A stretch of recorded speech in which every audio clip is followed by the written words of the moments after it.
señor que dice que es mi papá y que quiere hablar contigo. Dímelo ya, dime pronto por favor, porque si ese es mi papá, se lo diré a mis amigos.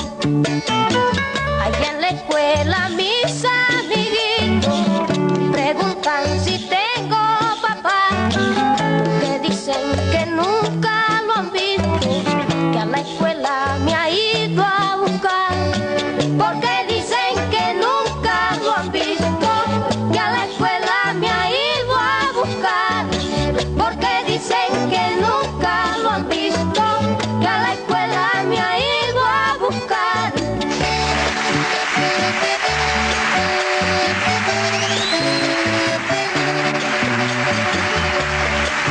Hijo del alma, tu papá está allá en el cielo, hace tiempo que se fue, dejándonos solo y triste.